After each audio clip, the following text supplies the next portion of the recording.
सभी सम्मानित समर्थकों कार्यकर्ताओं से राय के बाद ये निर्णय लिया गया कि जनसत्ता दल का कोई अधिकृत प्रत्याशी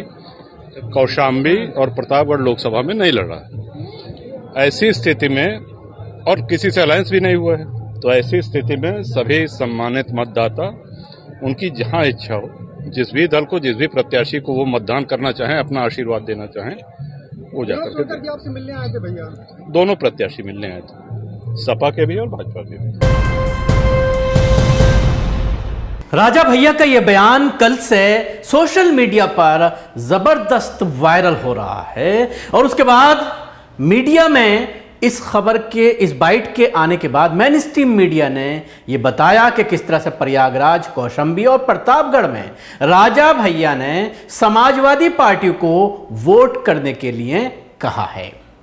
तो राजा भैया को बड़ा मौसम वैज्ञानिक माना जाता है राजनीति का, और जिस करवट ऊंट बैठने वाला होता है उससे ही पहले वो पाला बदलते हुए नजर आते हैं। 4 फेज का जो इलेक्शन हुआ है और उत्तर प्रदेश में कम वोटिंग के बाद जिस तरह की चीजें सामने आ रही हैं कि भारतीय जनता पार्टी जिस तरह से पिछली बार से अच्छा प्रदर्शन करने का दावा बार बार किया जा रहा है, अमित शाह और मोदी के जरिए अमित शाह ये बयान देते फिर रहे हैं कि हमारी सरकार तो इन 4 फेज के इलेक्शन के बाद ही बन गई, यानी मेजॉरिटी की जो सीटें थीं, सरकार बनाने के लिए जितनी सीटें चाहिए थीं उतना आंकड़ा हम अभी तक पा चुके हैं। अब 3 फेज में चाहे उनको 0 मिले, लेकिन सरकार उनकी ही बनने जा रही है। लेकिन राजा भैया के इस बयान के बाद, इस बाइट के बाद सवाल यह खड़ा हो रहा है कि अमित शाह से उनकी मुलाकात हुई, भारतीय जनता पार्टी के नेता भी उनसे मिले, इन तीनों जगहों से जो मैंने नाम लिए प्रयागराज, कौशाम्बी और प्रतापगढ़, भारतीय जनता पार्टी के कैंडिडेट्स ने भी इनसे मुलाकात की, समाजवादी पार्टी के कैंडिडेट्स ने भी मुलाकात की। लेकिन उसके बावजूद, अमित शाह के मिलने के बावजूद, जाहिर सी बात है आजकल यह माना जाता है कि अमित शाह अगर किसी से कोई बात कहते हैं, उनसे रिक्वेस्ट करते हैं और अगर उसको कोई सुनता नहीं है,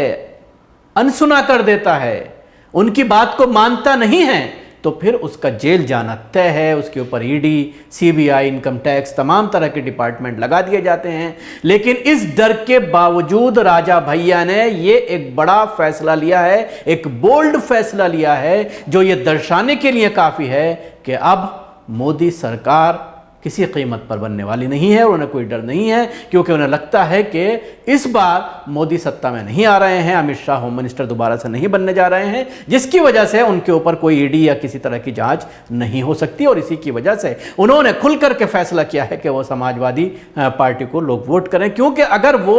हालांकि खुलकर नहीं कहा जा सकता इस बाइट के आधार पर, उसके बावजूद मीडिया ये चला रही है, मेन स्ट्रीम मीडिया, कि इन तीनों डिस्ट्रिक्ट में,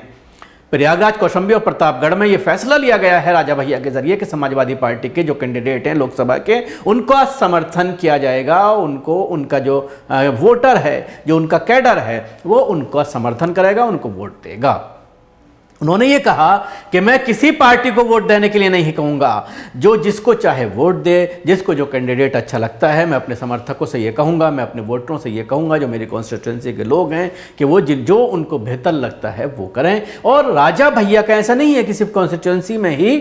उनकी चलती है, बल्कि आसपास के कई डिस्ट्रिक्ट्स में उनकी जो है तूती बोलती है, और उनका वोटर जो है, उनको मानने वाला जो है, हर कई डिस्ट्रिक्टों में आसपास के है। इसलिए इस बाइट को एक अहम माना जा रहा है और बड़ी बात है कि इसको लेकर के आज मीडिया में ज़बरदस्त चर्चा बनी हुई है। इसके साथ ही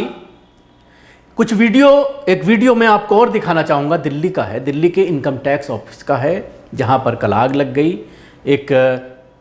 कर्मचारी की इसमें मौत भी हो गई है। और इस मामले को लेकर सुप्रिया श्रीनाथ ने इस वीडियो को ट्वीट करिए कहा है कि चुनाव के नतीजे शीशे की तरह साफ हैं, Modi ji okay, tata bye bye. यानी आग लगाई गई है इनकम टैक्स के जो ऑफिस है। इससे पहले भी आपने देखा था कि आग लगी थी सेंट्रल सेक्रेटेरिएट में, और उसके बाद भी इसी तरह का ट्वीट करिए कहा गया था के फाइलें जलाई जा रही हैं। कई बार ये होता है कि राज्यों के इलेक्शंस में जब ये मालूम चलता है, जब ये लगने लगता है कि अब उनकी सरकार नहीं आने वाली है, तो उसके बाद बहुत सी फाइलें जलाई जाती हैं। आपको याद होगा कि जब समाजवादी पार्टी की सरकार जा रही थी उत्तर प्रदेश में 2017 में, जब योगी आदित्यनाथ सरकार में आ रहे थे, तो उससे पहले ही आज़म खां के दफ्तर के बाहर आग का एक वीडियो सामने आया था कि बहुत सारी फाइलें जलाई जा रही हैं। तो उसी से जोड़ करके कांग्रेस इस तरह के शॉट्स को जो है वो उसी से जोड़ करके देख रही है, इस तरह के इंसिडेंट को उसी से जोड़ कर देख रही है और वोटर को ये बताने की कोशिश कर रही है इस तरह की वीडियो पर ट्वीट करके कि ये पूरी सोची समझी प्लानिंग के तहत आग लगवाई जा रही है ताकि फाइलों को डिस्ट्रॉय किया जा सके और आने वाली सरकार इन फाइलों का इस्तेमाल कर भारतीय जनता पार्टी के नेताओं पर कोई कानूनी कार्रवाई ना कर सके।